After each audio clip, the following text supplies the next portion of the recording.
अध्यापिका अपने कक्षा के बच्चों को सुना रही थी कि कैसे उनका यह छोटा सा गांव इतना सुंदर और सुरक्षित है।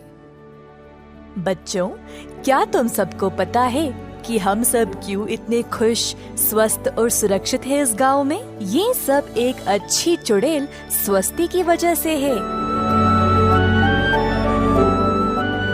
अपनी शक्तियों का उपयोग करके वह इस गांव की और गांव के सभी लोगों का ध्यान रखती है। अध्यापिका जी, स्वस्ति दिखने में कैसे लगती है? स्वस्ति हमारी तरह ही एक साधारण महिला थी। अब क्योंकि स्वस्ति मुलायम दिल की थी, तो प्रभु ने उसको कुछ अनोखी शक्तियों का वरदान दिया था। उस समय से उसने यहाँ सब कुछ छोड़ा और उस पहाड़ पर जाकर रहने लगी। आज तक इस गांव में किसी को भी कोई आपत्ति नहीं हुई उसी की वजह से।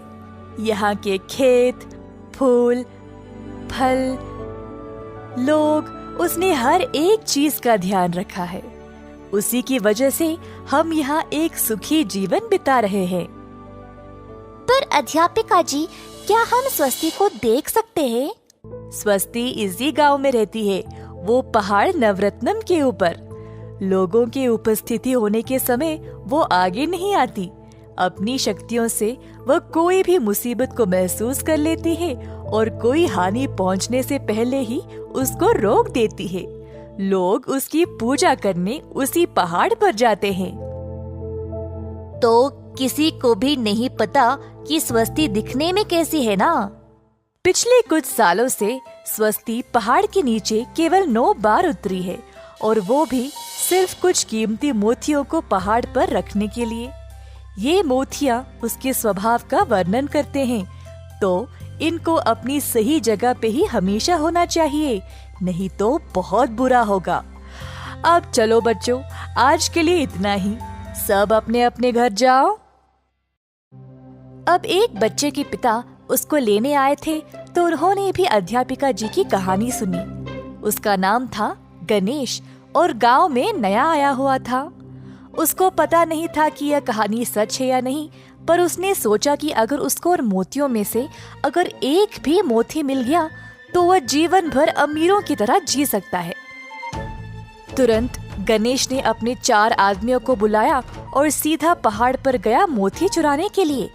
पर उसको पता नहीं था कि उसके रास्ते में इतनी बाधाएं आएंगे। पहला कदम रखते ही तेज आंधी शुरू हो गई। गणेश और उसके 4 आदमी सीधा चल नहीं पाए। जैसे तैसे करके अंत में वह उस पहाड़ के ऊपर चढ़ ही गए। पहाड़ के ऊपर उनको एक हरी चमक दिखाई दी। पास गए तो उनको एक मोती मिला। गणेश खुशी से झूम उठा और मोती को उठा लिया। मोती को उठाते ही भवंडर शुरू हो गया और उसके 4 आदमी जमीन की ओर फिसलने लगे। गणेश ने अपने आप को कैसे भी करके संभाला और फिर अपने घर पहुंच गया। उस दिन से गांव में सब कुछ तहस नहस होने लगा। ना खाना था, ना पानी। सारे खेत भी नष्ट हो गए और गांव के ऊपर काले भयानक बादल छा गए। कोई भी घर के बाहर भी कदम नहीं रख पाया तूफान की वजह से।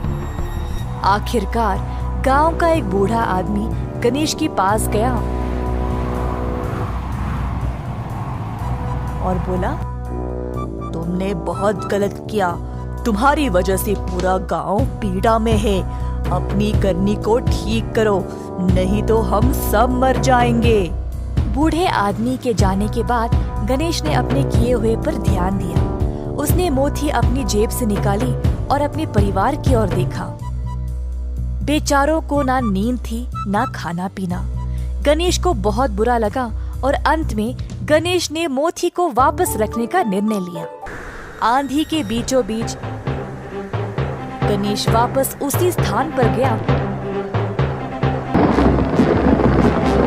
और मोती को वापस लौटा दिया।